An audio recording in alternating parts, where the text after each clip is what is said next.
Good morning, everybody. Happy Wednesday. Krystal, what's on the show today? Such a good show today. We've got an interview with Tulsi Gabbard from Iowa. We have the CEO of the TVA to tell us about the future of energy. And you and I have some thoughts on some things, including Yang's rise and Biden on Medicare for all. All that and more today on Rising.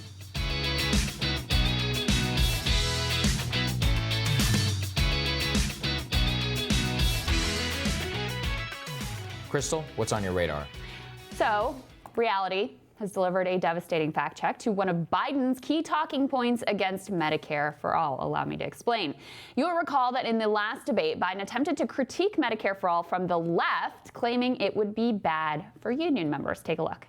I hear this large savings. The president thinks, my friend from Vermont thinks that the employer is going to give you back if you negotiate his union all these years, got a cut in wages because you got insurance. They're going to give back that money to the employee? Matter of fact, they will. Well, let me tell you something. For a socialist, you got a lot more confidence in corporate America than I do.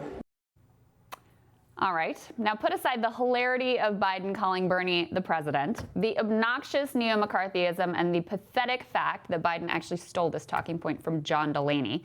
The nub of what he's attempting to articulate here is that Medicare for all is bad for union members because they've negotiated good health care already, so they may be in a worse position if, one, Medicare for all is inferior to their current coverage, and two, they're unable to renegotiate their contracts to up their wages or other benefits to make up for the fact that their employer is no longer paying their health care.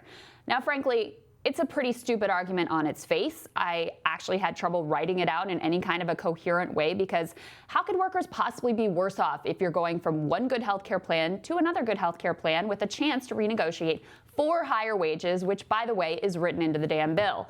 But, facts can be so complicated, so much less fun than stumbling through a Fox News style, "You're a socialist" smear. If only there was some dramatic, real-world event that could settle this debate once and for all.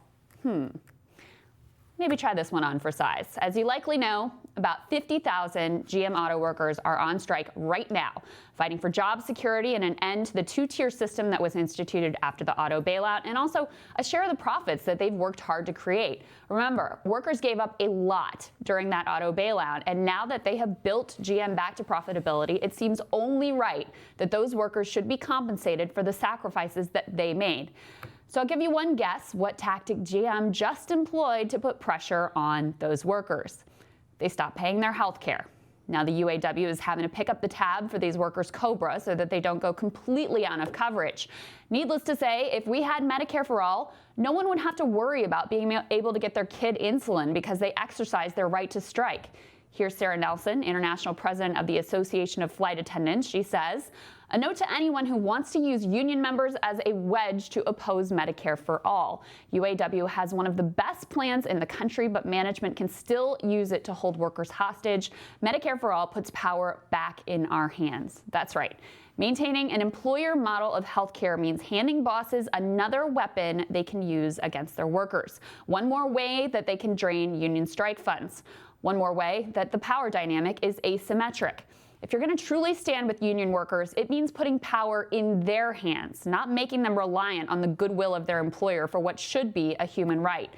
And if you're going to truly stand with workers, it also means embracing solidarity, not attempting through lame talking points to pit union workers against non-union workers. In fact, Biden could learn a lot in solidarity from these striking GM workers. Many of them are striking not so much for themselves, but for the principle that their younger brothers and sisters should get the same contract deal that they get. No two-tier system that privileges some workers over the others. That is solidarity.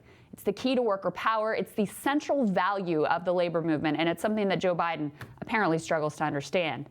Now, I hope this strike is resolved quickly with workers getting the contract that they deserve. And I hope Joe Biden stops trying to divide workers with this now wholly debunked talking point. Sagar, the attacks on Medicare for all are frequently nonsensical.